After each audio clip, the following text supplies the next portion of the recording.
I guess it's that time to look at another shitty film.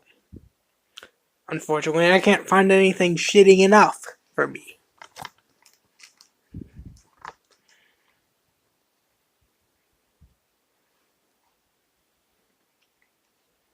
So, I'm gonna look at a movie that is underappreciated. And no, it's not The Nightmare Before Christmas. Smokey and the Bandit. But first, that awesome kick-ass theme song that everyone loves! Da-da-da-da-da! I'm the angry movie nerd! I review shit like Campus Movie 2, Open Season, and every other flick. They are pieces of horseshit! Hello, I'm the Angry Movie Nerd. I remember it so you don't have to!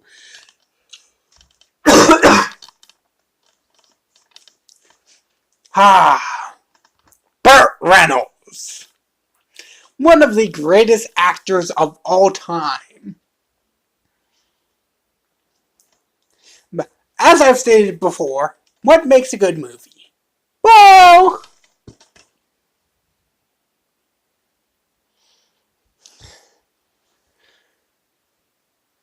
you're asking the right, because I happen to know what makes a good movie. Because I've studied it! Sure, this book is only about making short films, but fuck it, I know how to make a good film!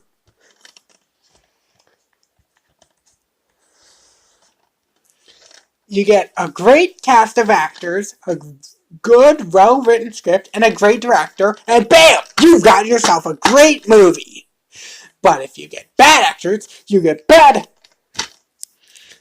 terrible written script, and a terrible director, you get stuff like Open Season.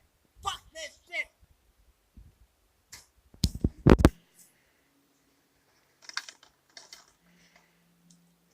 So, Smokey and the Bandit. Eastbound and down, put it down and truck it. This movie did what they said couldn't be done. Universal Studios hit it out of the park again. Not since Back to the Future had we gotten a great movie that starred a car.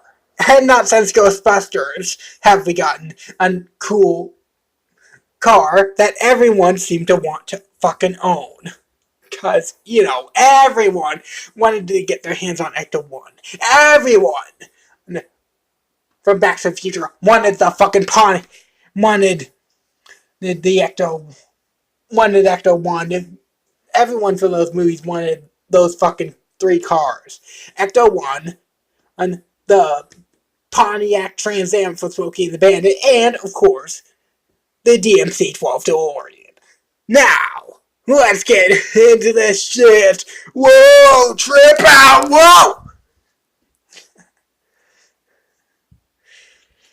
So, the movie starts out with a bunch of guys getting busted for trying to smuggle beer, Coors beer, which is apparently illegal to sell. Well, I think east of the Mississippi or something. So, Big and Little Enos, which I swear their names were supposed to be Big and Little Penis. Sorry. Yeah, I just couldn't help myself. Big and Little Penis! Big and Little Enos! I mean, come on! You're gonna make a penis joke? That name seems too great for a film critic like me, or the nostalgia critic, to pass up. That piece of the film is practically gift wrap for you. Anyway, they decide to challenge the Bandit to this run. So he picks up his friend and Cletus, who for some reason everyone calls Snowman,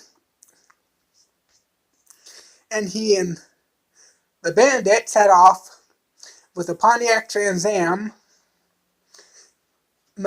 a big rig truck that mysteriously vanished after the movie,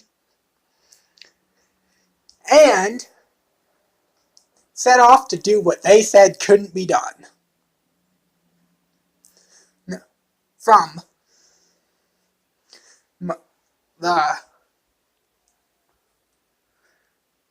Atlanta, Georgia to Texarkana, Texas, and back again.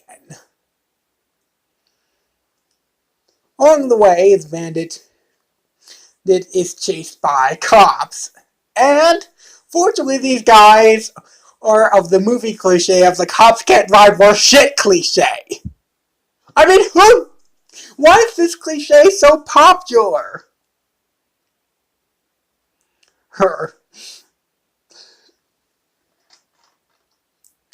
But eventually, he ends up picking up the wrong person. Then Carrie, played by Sally Field, who later becomes Frog in the movie.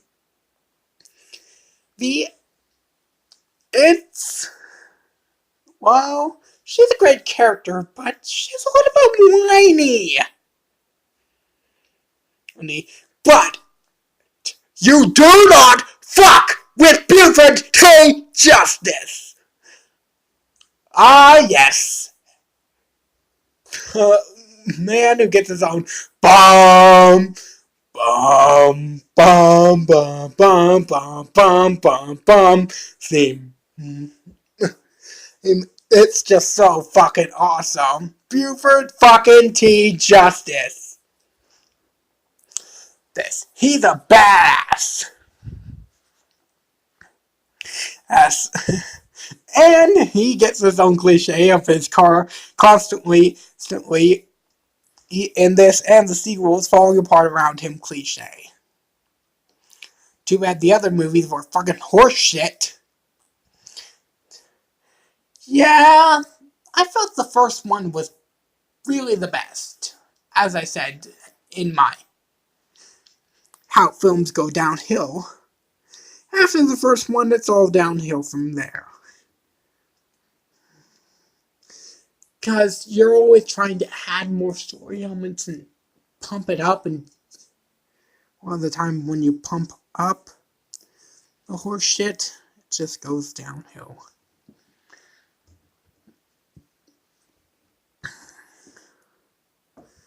But this movie made everyone a star. I mean, you can't get much better than Buford T. Justice and the Bandit. I mean, their relationship was just like, where are you, you son bitch? I mean, they were just constantly, it just like seemed like Bandit and Justice were constantly at each other. But overall, I think it was a pretty good movie. I mean, it's not the worst, it's not the best, it's just somewhere in the middle.